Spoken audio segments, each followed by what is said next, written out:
Okay, it's 10:02. We'll call the Sawyer County Administration Committee meeting to order, please. Madam Clerk, may we have roll call? Mr. Schuman, Here. Mr. Buckholz, Present. Mr. Duffy, Mr. Kinsley, Mr. Schluter. We have a quorum. Thank you, Madam Clerk. Please rise for the Pledge of Allegiance. I pledge allegiance to the flag of the United States of America and to the republic for which it stands, one nation, under God, indivisible, with liberty and justice for all. Okay, Madam Clerk, certification of compliance with open meetings law, please. This meeting has been noticed to the public and news media as required by section 19.84 of the Wisconsin statutes. Thank you. Okay, meeting agenda has been presented. Move on then to number 6, public comment. I have one public comment sheet here. Ms. Selmer, state your name and address, ma'am, please. Good morning, Linda Zilmer, resident of the Village of Birchwood and Edgewater property owner. Have a few items this morning for public comment. This morning, I sent members of this committee an email on this being Sunshine Week. So March 10th through 16th is an annual recognition, and there are awards offered or presented here in Wisconsin for Friends of Being Open, and then also friends who are recognized for not being so open, and they're called the Opie and Nopie Awards. And wanted to recognize Sawyer County for what I think is being very open, and I think a lot of the credit goes to your IT department and to your county clerk.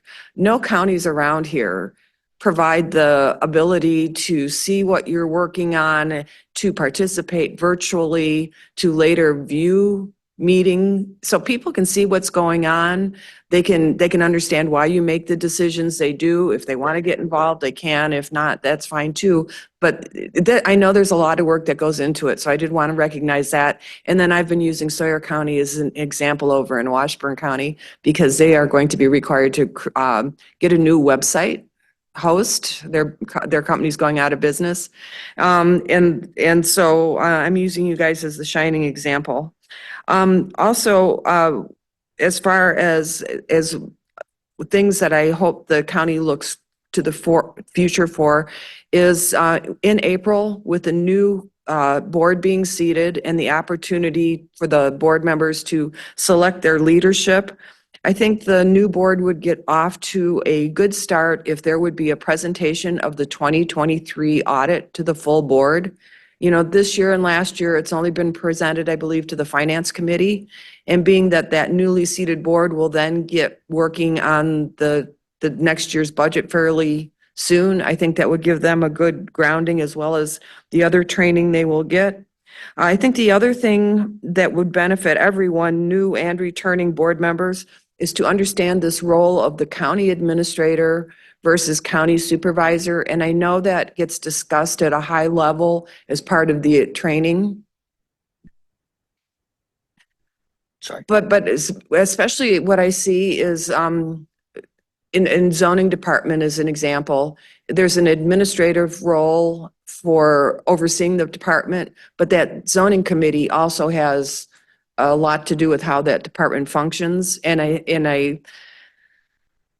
do think that in light of how this last couple of years have gone, that looking at how departments function and involving both administration and the committees, regardless of your statutory roles, would help.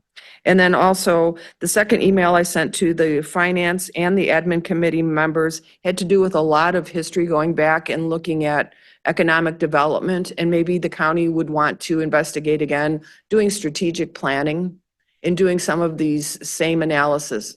You've just been presented with property ownership and demographics, and that's a good foundation to get you going on housing and the challenges of having tourism. Thank you for Okay, giving thank me you. the extra time. Thank you, Ms. Selmer.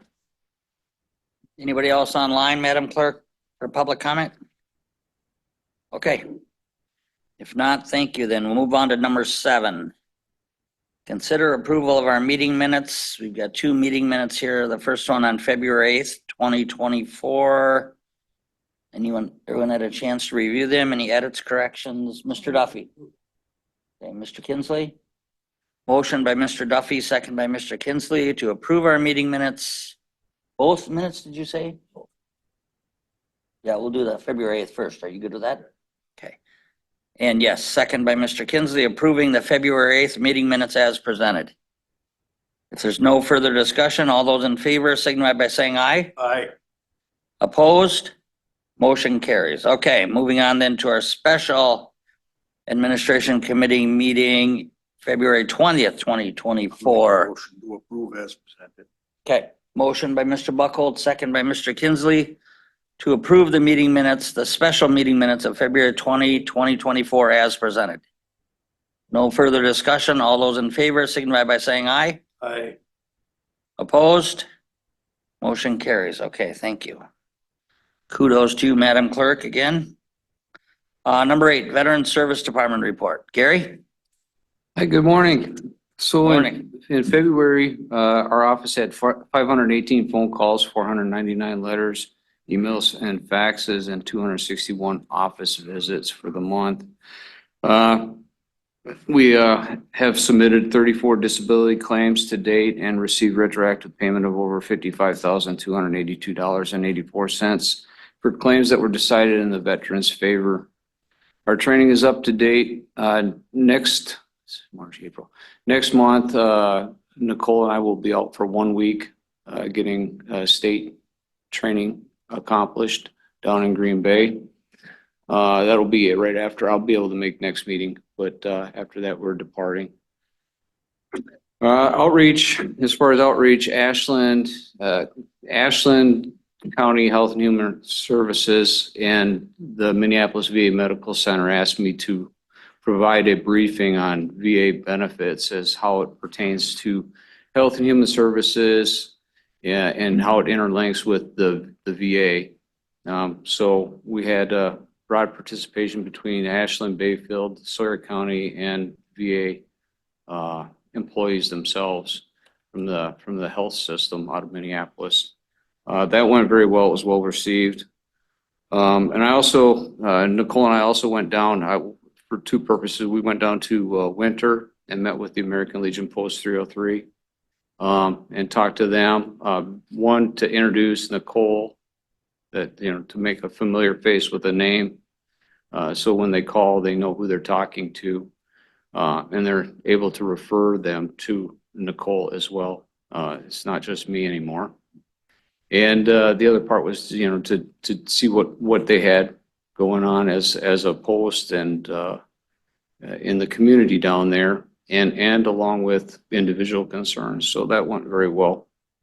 I've got, I don't become popular all of a sudden, but I got the American Legion asked me to go speak to some children on patriotism and Americanism the end of the month. And I've got an appointment with the VFW commanders, district commanders coming up that I need to go talk to them about. Basically, I'm going to talk to them about local issues, state issues versus national issues, which they're up to speed on. The magazine comes out all the time, so they're all walking and talking the same article, but not necessarily local issues for veterans. And I was also requested to go down to Spooner coming up here in a couple weeks to meet with DAV post. Our post that represents northwestern Wisconsin is going to be, they're based out of Rice Lake, but they're meeting at Spooner American Legion. So I'm going down there to see what they have to say and what they're interested in. And we'll go from there. So, but as far as business in the office with veterans, we remain busy. The PACT Act come out back in August of 2022, where it became effective, which changed a whole bunch of criteria and what was new presumptive conditions for a Gulf War or radiological veterans that dealt with radioactive cleanup, Vietnam veterans that affected Vietnam veterans. It changed, but it also had some lead in times where they were basically expanding the eligibility to VA healthcare, and it was supposed to be phased in when the passage of the PACT Act, but the administration decided that wasn't fast enough. So there was a command to execution before the preparatory command, if you will. So opening up the VA healthcare benefits. So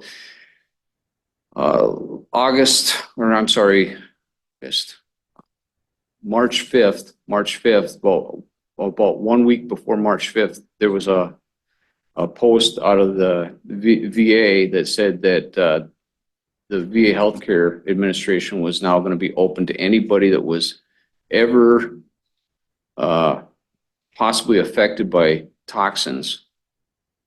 And if they were, that they could apply for VA healthcare benefits. But there was no explanation on how the veterans were to show that they were exposed to toxins. And this basically opens up the door, gentlemen, to about every veteran that ever served in the military, the way it's written. Not a lot of definition.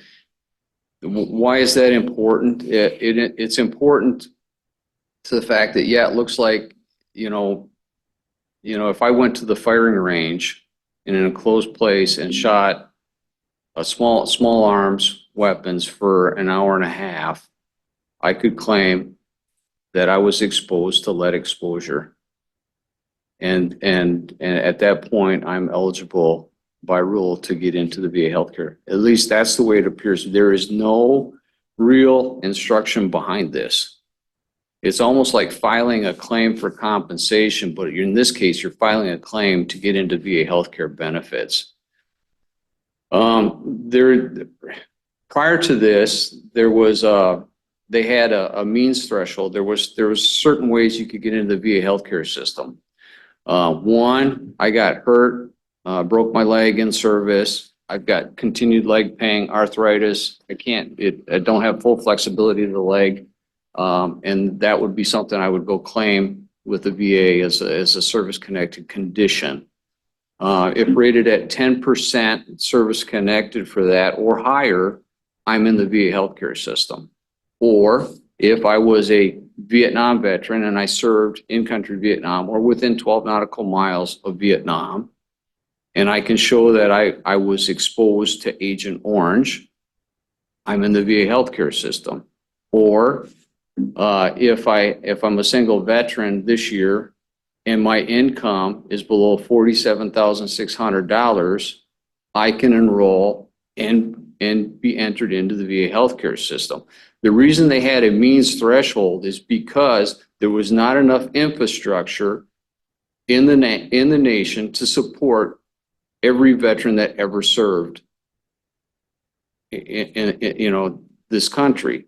They did not have the doctors. They did not have the resources to do this, to take care of them. And I don't know, I think honestly, I think the demand for the healthcare providers right now, for every primary care provider, they're expected to see 750 veterans. That's it. And after 750, I need to go get another primary care provider to fulfill, the requirements as the VA has them set right now. I think, and this is my personal opinion, those thresholds were there for a reason. I don't know where the quality, if you will, of the healthcare for those that are already enrolled in VA healthcare is going to go. I kind of question the ability to keep up with the pace of having so many people there. But it's just, I don't, you know what I mean? So you kind of fix the problem, but you cause a problem. So yeah. I think we're going to see more infrastructure, more government employee, healthcare providers to support that. Because I think they're going to find out that they can't quite. And it wasn't 20 years ago that you were reading articles about veterans dying, standing in line for healthcare. You know, it's almost like we're coming back to that again. The pendulum can't find the center quite yet. I don't think they have. So anyway, I think there's some challenges coming up in the future for our veterans when it comes to that, just based off the changes that have occurred. Well, I really appreciate you anticipating that and getting ready or trying to plan for it. Well, there's not much I can do about it, but Yeah. you know, but I don't know what the thought process is, you know? And I'm sure the directors in these VA facilities are gonna salute and say, yes, sir, and move forward, or yes, ma'am, and move forward, but I think they've got some challenges too. Community care, when it started back with President Trump, again, going back to veterans dying, standing in line, he had Veterans Choice, but that's morphed into what we now call community care. Community care's funding has been pulled back. So the veterans that were here locally, if they didn't want to take the van and go, you know, drive 3.5 hours one way to Minneapolis to get their specialty care that they might need, that they can't get here at the basic clinic, that is, like I said, it's to a drip. It's not a full stream of water coming out of the faucet anymore as far as that funding. So we're back to, you know, our van. I expect that to pick up as well because of it. So Mr. Kinsley? Gary, you've been down in that building now for a little while. Is there anything else you need in that building that you don't have? within the building, not at this point, sir. We're that I can see. We're basically, I've got several veterans that are coming in. We're scheduling them through the La Crosse Vet Center for mental health counseling, and we're utilizing both the small conference and the large conference room. And we, so far, we've been able to offset between Health and Human Services. There hasn't been any issues as far as scheduling our needs for utilizing, you know, the communication system, so they can do doc in the box, or you can do briefings or whatever on the internet through Teams or what have you. So yeah, I right now, no. I can't see anything. I don't know if the requirements are going to change or if we're going to have future needs on that. It's pretty nice. No, we have no flag at our facility. The parking, it can be challenging on some days. So, and there's really not a lot of expansion, but the biggest thing, and we got better this year at it, was we had some pretty good mud puddle holes, and we got that filled, and we kind of keep an eye on that. It's not, you know, it's not, the asphalt's old in there, but that's fine. And you know, we looked at potentially putting some stop blocks for vehicles. So I've had a couple occasions I thought they were going to come right in the office. For there are brakes in the car, use them. So, but Some cars. yeah, but Like one of those But small no. curb things, right? yes, sir. Yeah, but I don't know if that is going to stop them or if it's going to launch them into my desk, on top of my desk. I don't know. But Yeah. a couple people got my attention, but no, it's good. This our sign could probably be better. I don't know if we could get it lit or not. That'd be a question for the highway. See if they can put lights on Yeah, but yeah, so externally, I don't know. It's a bear getting out of there on some days. Not so hard getting in necessarily, but getting out is an issue, but that's dealing with the highway. It's a busy highway, yep. Yeah, but Okay, the- anything else for Gary? So, it. Thank you. Yes, sir, Tom, thank you. Dale?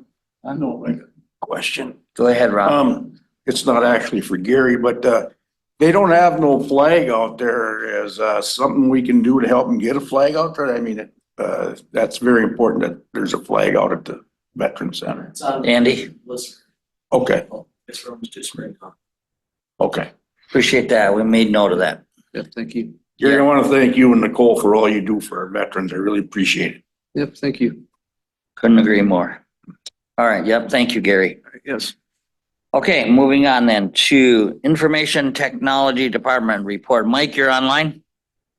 Good morning. Good morning. Go Uh, ahead, sir. Yes, I don't really have any agenda items to speak of, but I'm available if you have any questions or comments. Mike, earlier in the finance meeting, they mentioned there's still some IT work to be done with the new courthouse edition. And there is some money that's actually a surplus, but that you might need some of that. Is that correct? We do have some additional work planned, but I think it's already funded. So I don't think we'll need to pull any additional funds in. They have to finish up some of the sound for courtroom 2. And then we're working in the small courtroom next month to upgrade that sound system. So everything is pretty much on target. Good. Did you have something, Mr. Buckholz, for? No. Okay. Anyone else? Did you hear that nice comment and public comment, Mike, regarding our website and everything? I did, yes, thank you. Alex Thank and I try to keep up to date and put that information out as soon as we get it. Good. Okay, anything else for IT? If not, thanks for all you do, Mike. Thanks, Mike. Thank you. All right, moving on then, number 10, Human Resources Report. There was a present provided here, a report. Yeah. Andy, you want to comment Yeah, at all Rose on is this? unable to be here today. So we've, the hires in the sheriff's department were, the one in the jail and the road deputy. And then we have actually a number of people in training in the dispatch area and applicants in the, reposted the jailer position, but we do have people in the probationary period there as well. So we seem to be getting a little bit better turnover in applications. So hopefully we can get to fill out those 2 areas. We did interview for the ordinance enforcement position last week and have an accepted offer as of yesterday for that position. And then we did have 2 resignations, one in human services and child protective services, and the other in the sheriff's department. And those positions, one's a longer term resignation, anticipating a May,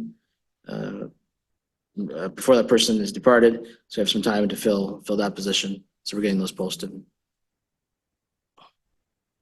And then the other note here is that one of the minutes you approved was the admin committee hearing the grievance that was filed by the Deputy Sheriff's Association. The committee denied the grievance, and we were just notified this week that the association does intend to take that to arbitration now. So now we have a period of time where we have to work out the details of the arbitration hearing and hiring an arbitrator and preparing for that. Okay. All right, any other comments, concerns about HR report? Mr. Buckholz? Yeah, Andy, can you tell us, you interviewed for the ordinance enforcement specialist position Mhm. and you selected a choice? Yes, And is he gonna be able to come to next month's public safety meeting? I did not get informed of the start date. Oh, okay. All right, thank you. Yep. Okay, anything else? All right. Madam Clerk, you'll let Rose know. Thank her for this report. Thanks. All right. Moving on then, number 11, County Clerk Department report. Yep, we've got our activity from the counter there. Dog licenses continue to be heavy. We have the rabies clinic coming up. And Rose tried to get volunteers, but she wasn't very successful in getting volunteers. So I'm going to go out and help her in Winter on that Friday and then again in Hayward on the Saturday. Because our part-time person there is one responsible for it now. So we'll give her some help. I expect at least I expect a busy day for both of them.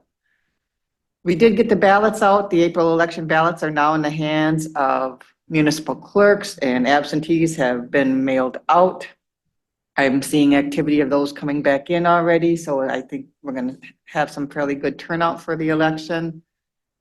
the change that was made through Governor Evers' change in maps for redistricting is going to be interesting.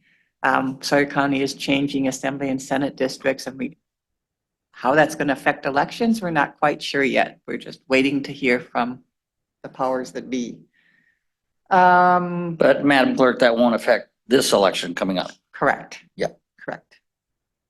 We are nearly complete with plans for the 2024 clerk convention here in Hayward. I had visitors, 2 clerks came on Tuesday, and we met with the hotel and some of our venues, and our plans are getting firmed up.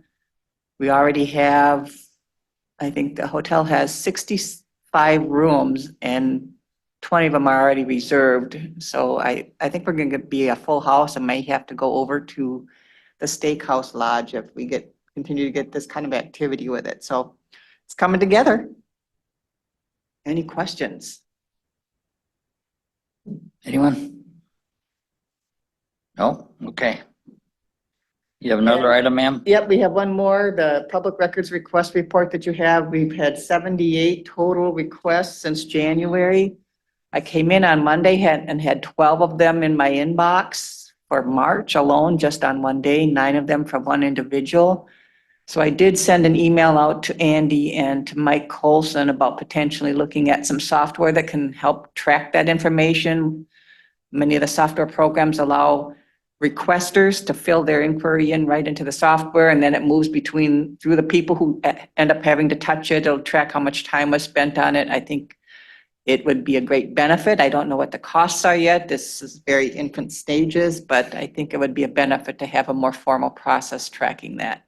I talked to one of the clerks that came here on Tuesday, has a software, and they swear by it. So I think it might be beneficial to investigate. What are all these requests regarding? I was just It used to gonna- be the sheriff's department, right? Yeah, the sheriff's department's a lot of cases requesting information. The request that came to Lynn on Monday Monday. morning over the weekend looked to be facilitated through, there's some websites out there that help people do Freedom of Information Acts. So it looked like all those came through a portal on that website. And asking, quite frankly, the requests we received were asking for things they could have Googled. Right. I mean, they asked for a list of all the economic development organizations in the county. That's not a record that we keep. I mean, there was multiple requests similar to that. So I think Lynn handled it well and how she responded to them, but there are efforts, like, I don't know, maybe Sunshine Week related, where there are efforts out across the country helping people put these requests in for information. So you're in favor of adapting the request process and Yeah, I think definitely something for us to look at. Lynn's developed our own internal system, to start last year tracking requests just for our own purposes. I know that those softwares are out there. Probably not a bad idea to look. At least see what they cost. Yeah, and see how they would improve the system we have. because Lynn obviously has other work to be attending to.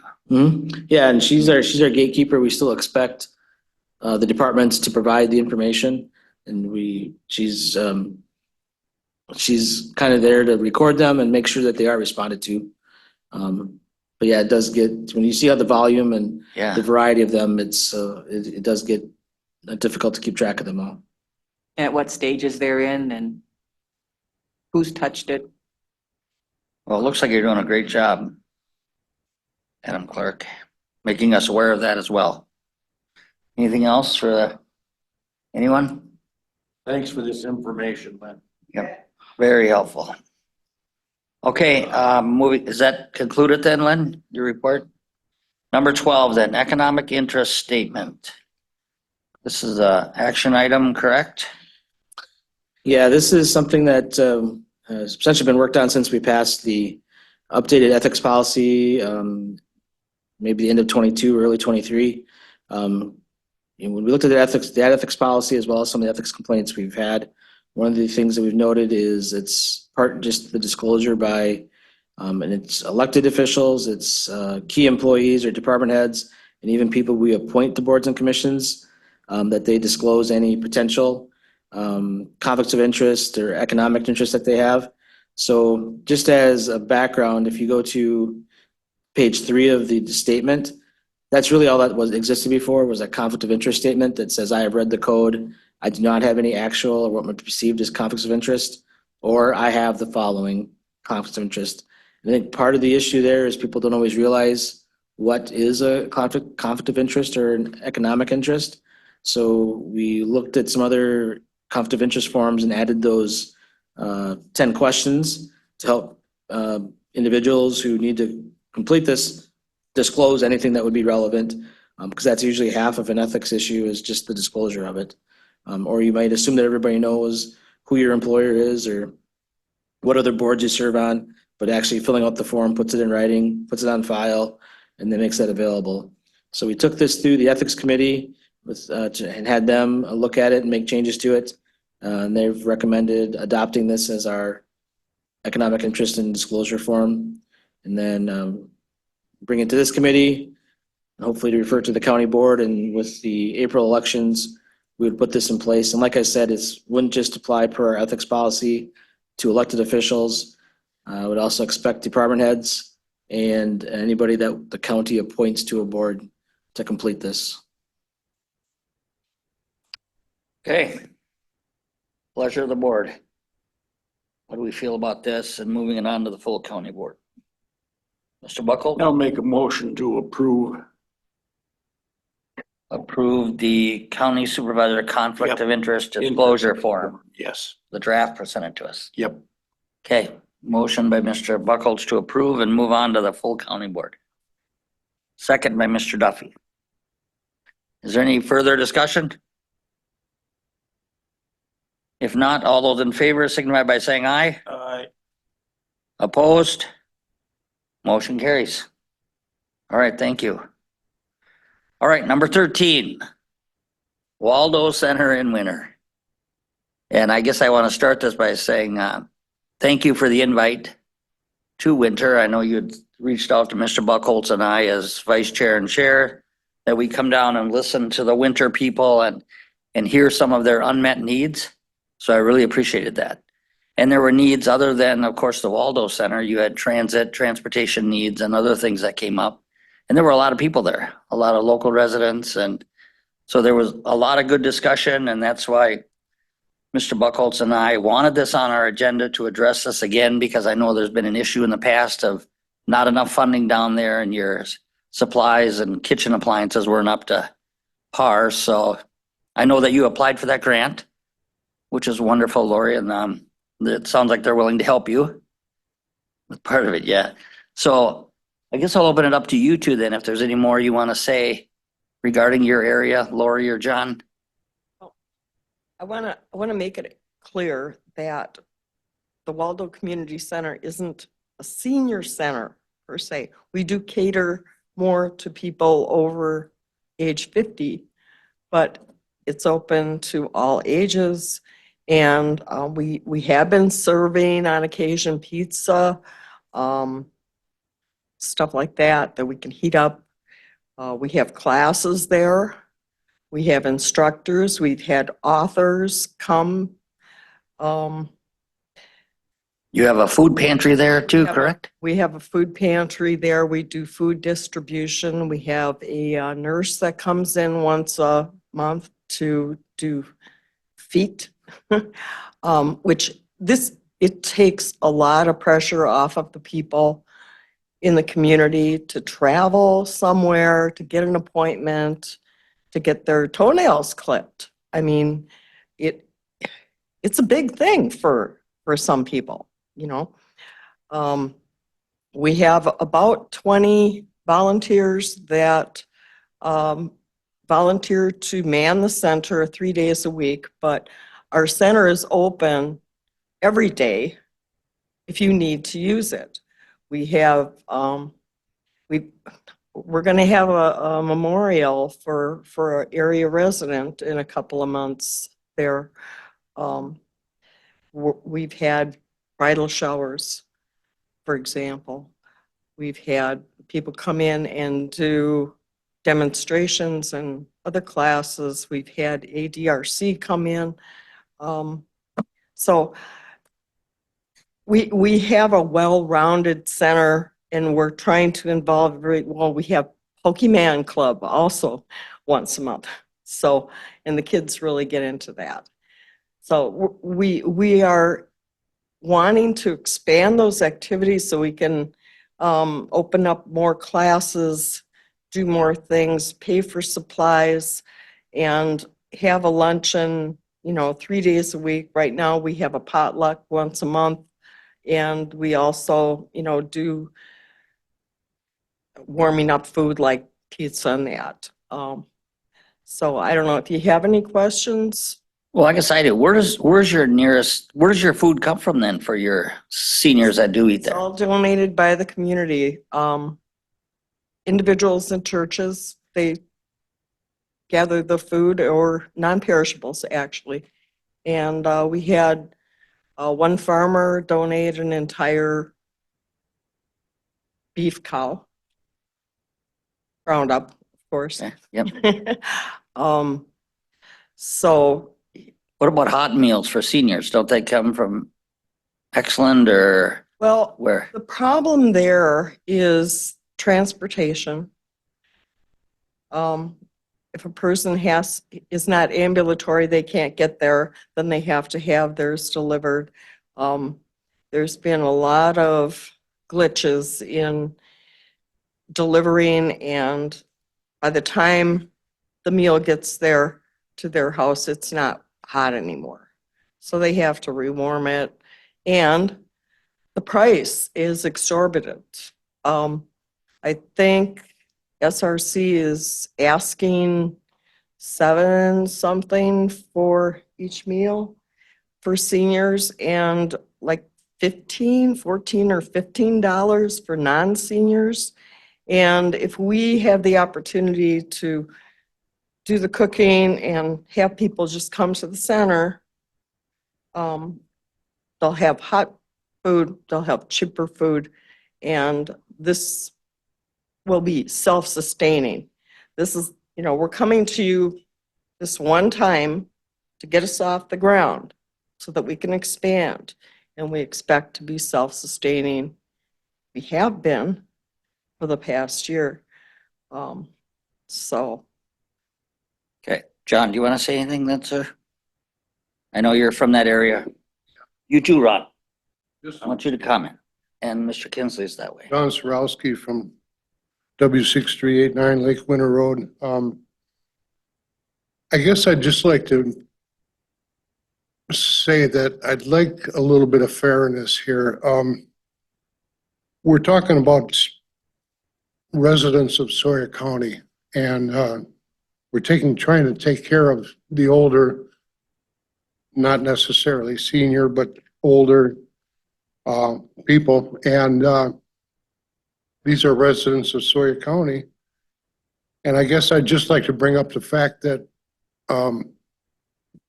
you just amended the budget, Sawyer County budget, not long ago to take care of people that live outside of the county that work for the sheriff's department, so that they can take their vehicles within 25 miles of the county highway and the county limits.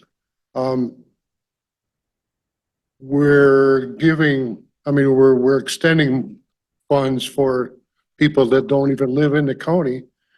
And we're just looking for some help here for people that are in the county. So short and sweet, that's my point.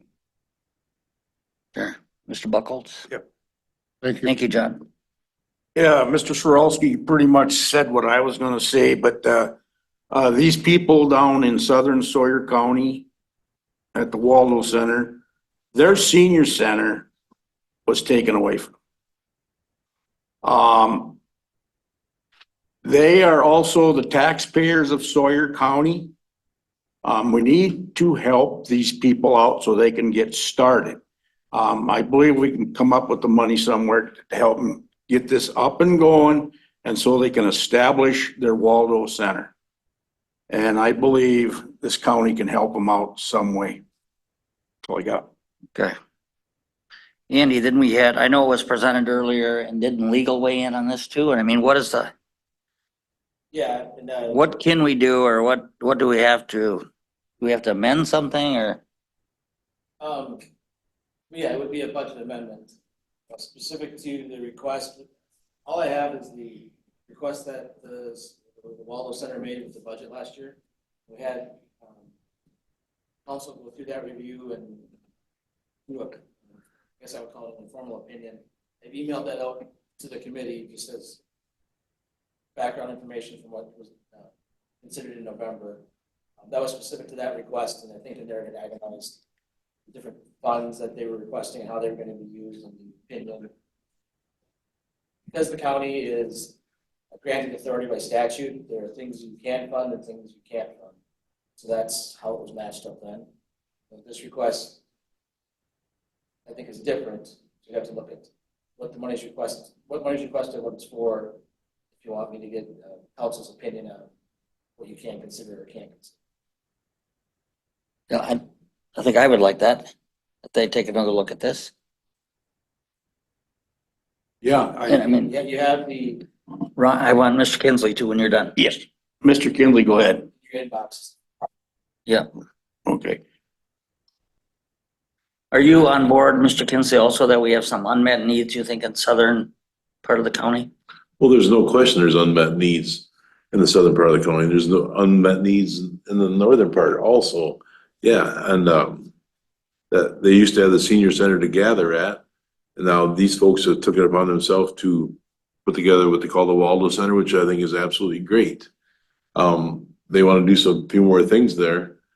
But I guess I have a concern when you start serving food. I know the idea is good, but the building's gonna have to be inspected then. And is everything set up so it can be inspected and pass inspection? I don't know the answer to that. Can you answer that, Lori? Well, I can say that we do need new appliances, and that's what the grant is for. We'll go through and have any inspections that are needed. I've already checked with our insurance company, and we're already covered the way we are. So, I'm trying to cross all the Ts and dot all the Is. And this is my first venture into this area. So I have to rely on the community, and I have to rely on the other board members to let me know what we have to do. And I'm not up on everything either, but I believe if you're gonna serve food, it's gonna be just like a resort or something. They have to meet certain standards, and I would believe that's gonna come into play, and I don't know that for sure. Yeah, our insurance said as long as we're not operating as a restaurant. So it would be more or less like we would be cooking on site and people would come to eat and play games. And it's not that much more than what we're doing now. So then perhaps it'd be similar to a church. I mean, a church that they can put on potlucks and stuff similar to that. Right. Yeah. And I And so know can that, we. I've watched the newspaper also, and you've had classes for school students down there and stuff, and I think that's absolutely great. So that there's a need for it. What all can be done, I'm not sure, but there's certainly a need. Even like the Navigate Transit, I know there's constantly questions about providing that transportation for people down there. Where are they going to go? Are they going to go to Hayward, or are they going to go Ladysmith? And it's a hard case to solve, but at the same time, they need for us to look at them just as much as the rest of the county. Yeah, and we had the transit manager at that meeting, so it was very helpful. She listened to all the concerns down there. We do have Turn your mic on, Tom. a service now 2 days a week. How about other communities, Coudray, Radisson, Exelon, these areas, and once we start this precedent, you guys have all these communities asking, the need is there, I say all over. But you're open Pandora's box once you start making a contribution to. Lori, how far do they come to visit the Waldo Center? Do they come from Ojibwa, further west, Waldo Radisson? Yeah, Waldo stands for winter area, Loretta, Draper, Oh, sure. Ojibwa, and Oxbow. And yes, we serve all of those areas. We've had people even come from Radisson, which is kind of in the middle. and it didn't go with the acronym, so they're kind of Okay. left out. But, I'll get you, Stacy. Rod, did you have something else first? No, I just want to see, on what Ron talked about, the Nemacaga Transit site. They do have service there twice a week now in the winter area from Draper all the way up to Hayward with stops in between. So, the transit manager did a really good job getting that through, and she listened to all the people really well, and she got that put through already. It went into effect, I believe, March 11th. Monday. Yeah, so. And I want people to use it, know about it. We need a more detailed schedule. It only goes like to the half a day and then it drops off in Hayward. And then we don't know, when they're coming back. But I'm sure she's working on it. And You'll get that all worked out, we I'm sure. appreciate it. Yeah. What'd you have, Andy? I was just gonna mention that, there's probably, we'll have council look at the request or what the county can get involved with funding and we can't. I guess the other thing I wanted to bring up is just I understand that the winter area lost their senior center and the meal service that through the SRC is being transported over from the Excellent facility, and there may be some driver issues. There's probably going to be a bigger picture discussion just with SRC going ahead. I still don't have a cook in Stone Lake, correct? Yeah. So, I mean, when I say we administration, we've reached out to Guar to learn a little bit more about how that works or has worked, because the county doesn't have a contract with SRC. We provide funding to SRC. The county, I don't know how many decades ago, opted not to have an aging program or not to house the aging program within the county. And so the state contracted that to a nonprofit. We're one of only 6 or 7 places in the state that's arranged that way. So that the actual contract with Guar is with SRC, and we provide funding to SRC to supplement their state aid. They get money from Guar to do the nutrition program. Our money is primarily for them to run the nutrition, which is the meals. But we're reaching out to SRC to ask to be more involved in what they're doing so that they can be successful. And I think speaking specifically to Waldo's request, that would be something we'd want to talk about as far as like the meal program. I think have you talked to public health, the licensing at all? I don't know. That might be like, I think what Mr. Kinsey's talking about at some point, even if you're not selling meals, but you're serving the public, there's a tipping point where you have to have a commercial kitchen. And that might be something, but if we're providing money to them and then doing the meal program, we don't want it to be represented that it's a senior meal program, because there are criteria with SRC and Guar of nutrition and certain, I think LCO runs one as well that's managed by Guar. Because we asked, are we responsible to make sure SRC is doing the right things with the meal program? We're not. Guar is the state agency that contracts with them. So we want to make sure we're clear on that when whatever transaction happens, that we don't want to get involved in that issue. But we do annually fund SRC, correct? Correct. And how is SRC and Waldo different? SRC is the designated aging program for the county, designated by the state. So Guar is the state agency. It's another nonprofit that works with all of the aging programs around the state.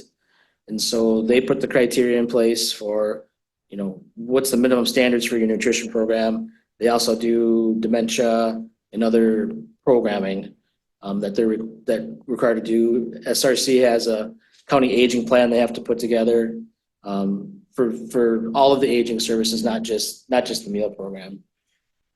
Okay. And they're also when I said the nutritionist, SRC has to have a nutritionist that works on them with their menus, because their meals have to meet certain nutrition requirements that are served to the public. But we're a large county. Does the state realize one facility can handle the entire county? Do they understand that, or Do they understand that? that SRC has to provide for the entire county? Yeah. It would be a big push. I think, Yeah, now Lynn, you sit on that. I sit board, on that right? Yeah, go board, ahead. yes. And one of the big differences is that the SRC is highly regulated because of all this. They have to, like Andy mentioned, all the standards have to be met. They have to have serve safe training. Their kitchens have to be X amount of size. And they do, go back to your question again. Do they realize how big it is? Yeah. Yeah. Guar's been involved in every single decision about opening, closing. They've been trying to help bring in people to determine how to reduce costs in the food management because the cost of food has just tripled. And they have a kitchen in Excellent as well? Excellent, Stone Lake and Hayward. Right. And I think Waldo's been in touch with Guar as well, or Tom, is it Tom? Yeah. And I don't know if we didn't ask this question if there could be, I don't think Guar would work with two agencies in the same county, but I didn't ask that question. And I think Tom may have been talking to Guar about doing that. But Well, I'm Chair, if sorry, I may. Ms. Hessel, yep, go ahead. I think that though it's two different animals. So the senior center, and they're running a community center. So it's not just for seniors. So just keeping that in mind, they're asking for a community center. And do we, in our county, do we fund any other community center? Do we fund the Veterans Community Center? Do we fund any other community centers in our county? We only fund the Senior Resource Center. Is that also a community center? Lynn, but I mean, do they do other activities there other than community eat? functions. They provide some exercise programming that is basically required through the ADRC. So it's for the elderly only. So it's For very elderly only. specific. Senior Yeah. center. It's not seniors in high school, it's senior of age. Yeah. So I think that, and keeping in mind with the federal and state regulations on what we can and can't do. And Mr. Duffy was spot on that we're opening a Pandora's box because if we give to one nonprofit, we're going to have every nonprofit come in. I understand that, but this is an area that I feel is unmet. So, Mr. Buckholz, I'm sorry. I forgot what I was gonna say. But but I think we do need to look further into this, Mr. Alvarado, and have council look on what we can do. Because we do put money to the Senior Resource Center. We don't have to, correct? That's something we do and We we don't put it have in our to. budget. And we have had other budget amendments. Mhm. And so, and I know that you're looking, when will you know about the grant that you're gonna receive for your appliances, Lori? 4 to 6 weeks. All right, Mr. Buckholz, thank you. Yeah, so Lori, if you could get with whoever you can up there in that center to make sure that you know everything about what's got the legality of everything and to make it legal to do what you guys want to do there. And I'm hoping that we can help you. And the negativity that I'm hearing today, I just hope it ain't because it's going to Southern Sawyer County. Hope not too. We do have 7 board members, including myself. And one of the board members was involved in the old senior center. She was. So she knows the laws are, and we already know that we don't need a dishwasher because we have 2 sections, the same things. For washing, for drying, for rinsing, and then for disinfecting.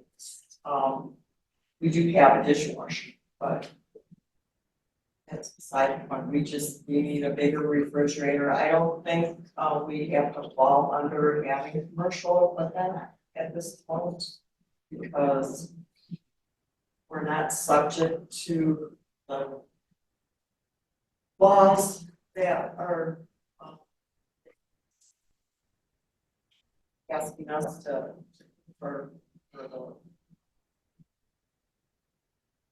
seniors, in accordance to certain laws and everything. I'm kind of stumbling here. No, that's okay. But yeah, we will find out.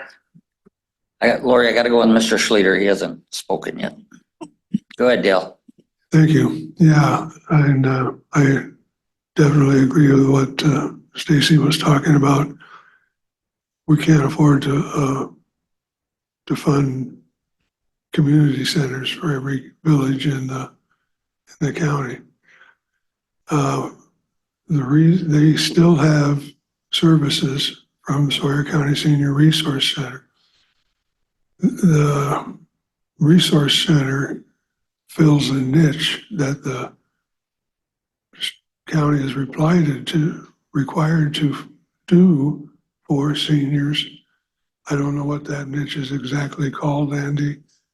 The county has to do something, right? Oh. Provide some We have some meals. mandated service Yeah, for the seniors in our county. We have some, but a lot of it, the county opted not to do the aging program. The official aging program Yep. is senior resource. But I think the county recognized that if they didn't support senior resource, that it would not be successful and would end up coming back to the county. yes, that's my point. So, and that's, since we fulfill that niche, that's much more than a community center. Okay, so that's been taken care of. We do deliver meals down in the southern part of the county.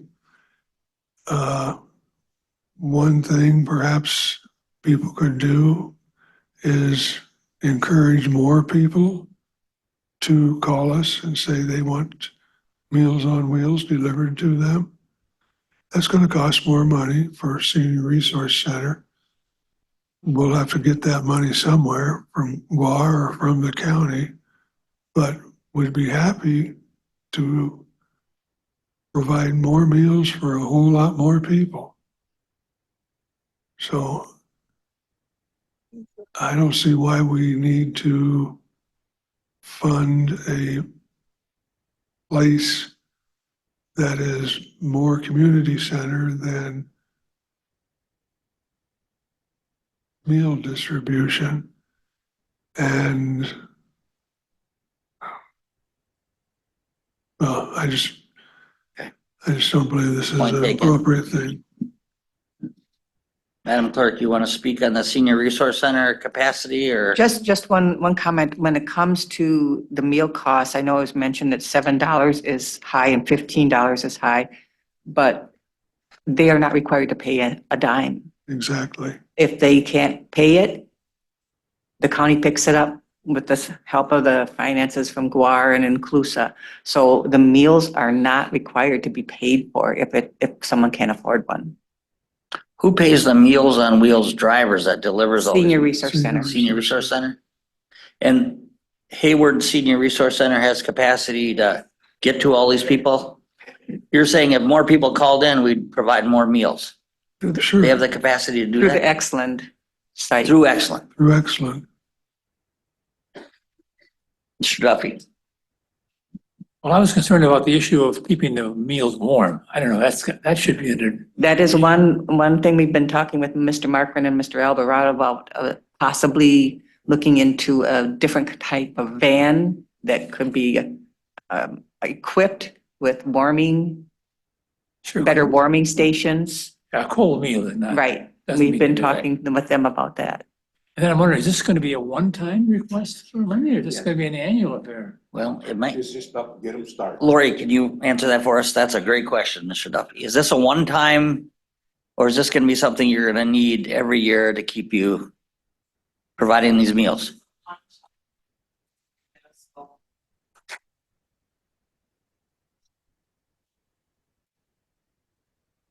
Would you, Lori, then would you have someone from your board or yourself that could meet with our county administrator and our legal counsel to discuss this? Andy, is there more? I think it needs more discussion in that arena right there. Yeah, I agree. Mr. Schlier, yes, sir. Yeah. I may be somewhat jaded, but in my time of serving on the county board, I've seen too many, we just need this funding to get started, and then they turn into a long-term program that we're still paying for. So that doesn't make any difference to me.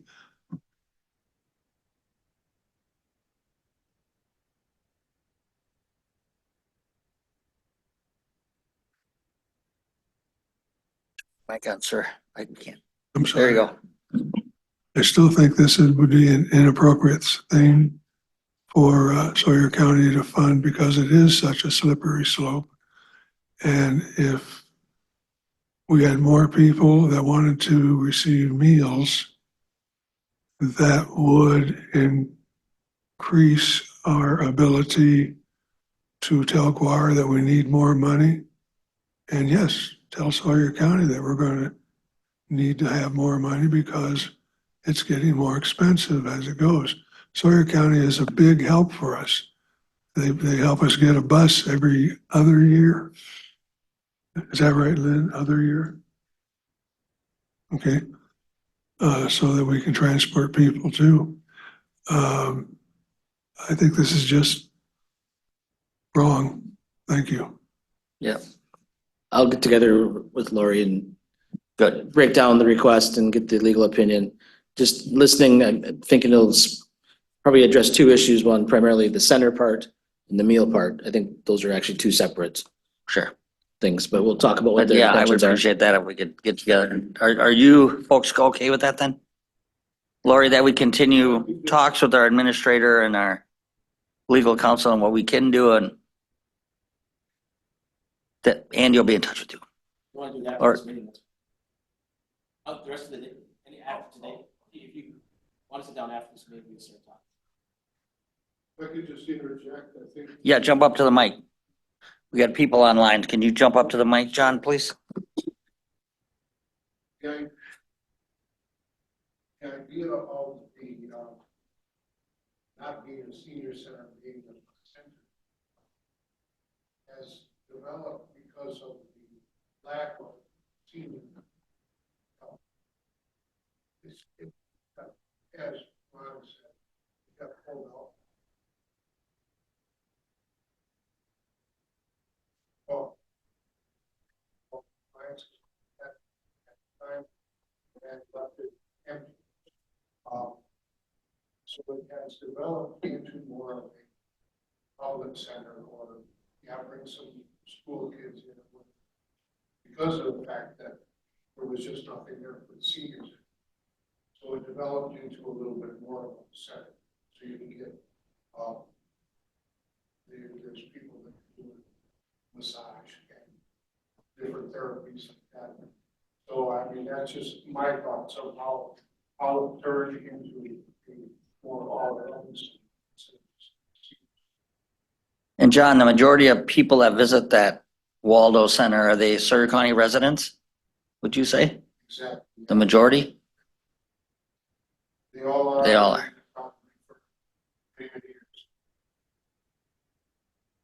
Okay, any further? Yes, sir, Dale. Yeah, I just want to make everybody remember that we are serving that area. We are providing meals. We do not have a physical facility down there. We could not find people to work at that center, at that kitchen that we had in place there. Seriously, we spent months trying to find people and it just wasn't happening. But everybody who has signed up and still wants to get their meals delivered, they get them. I don't want the misstatement that we took away something and people, senior citizens are not being taken care of. We're doing our part. Thank you. Okay, thank you. All right, so we'll go ahead with that then. Okay, Andy, you'll meet with Lori in that. All right, thank you. And of course, Lynn, this might go on as a future agenda item. Okay, ma'am? Thank you. Thank you, folks, for the discussion. All right, moving on, number 14 then. Elected officials wage review, discussion and possible action. Andy? So in the packet is a resolution. So if you recall, we had this last month and moved it through the finance and administration committees.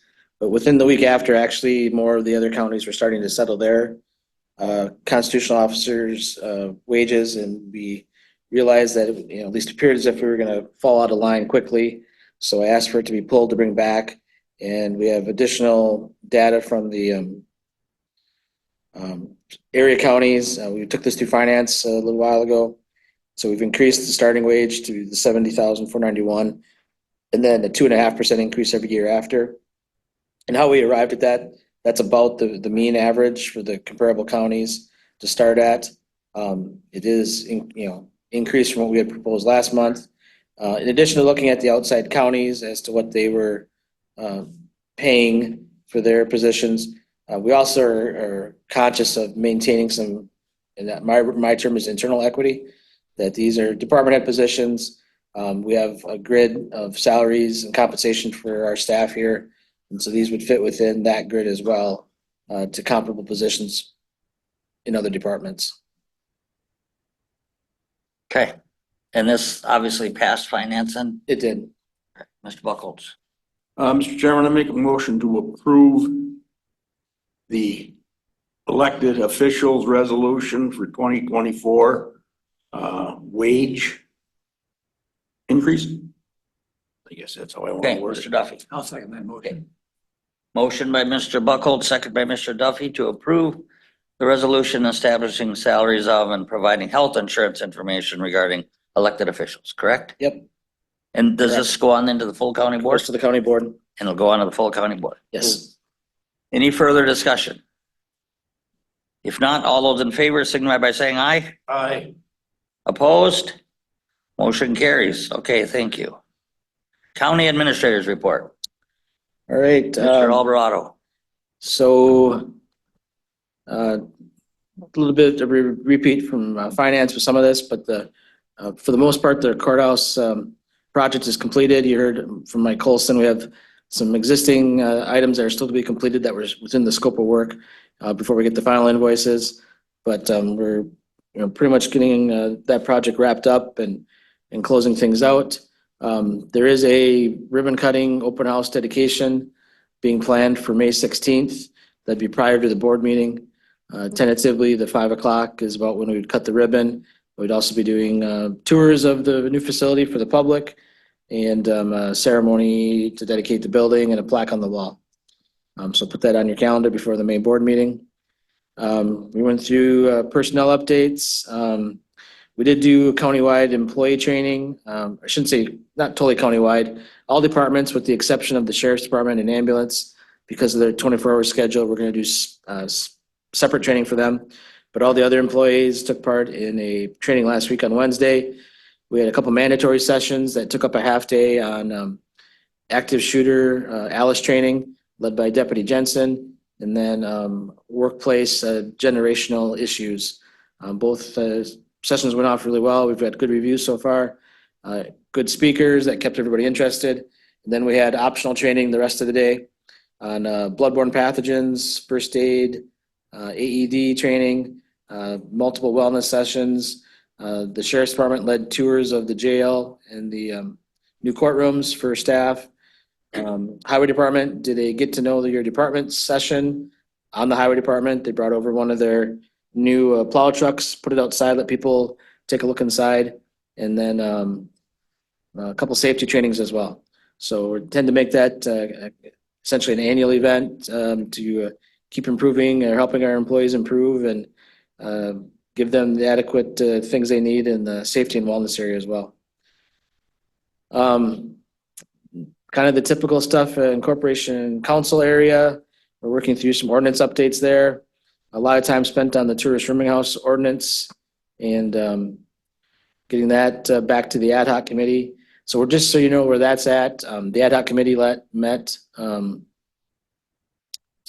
last month into February, reviewed the draft ordinance, had some changes and tweaks they wanted to make. So those are in process. They'll go back to the committee. Assuming they approve it, it'll go back to the committees of jurisdiction. Primarily, it's the Human Services Committee because it's the new ordinance would amount to a county permit that would be issued. There are some zoning items in there, so we'll go back to zoning as well. But primarily, it's as it's drafted, a new ordinance that would establish a county permit for tourist rooming houses. Criminal Justice Council, we're looking at that because just reformatting the agendas in future months because we have actually quite a bit going on that's under the CJCC. The TAD grant, which covers our treatment, the recovery court and diversion program is full steam now. Deflection grant was initiated out of there. That's for law enforcement. Fentanyl campaign is ongoing. And so, and there's some things jointly between the LCO and the county that are being talked about with the tribal judge. And then it just pointed out that the MOU between the county and LCO actually expires this year for the CJCC. So a lot of good things there. And now some of the, with the second courtroom up and running and the second judge and some capacity there, the judges are very engaged in all those activities. Now we're talking about potential for going into the juvenile area and looking at some diversion alternatives there because our, probably because of a little more focus in our human services area on juvenile justice, we're seeing more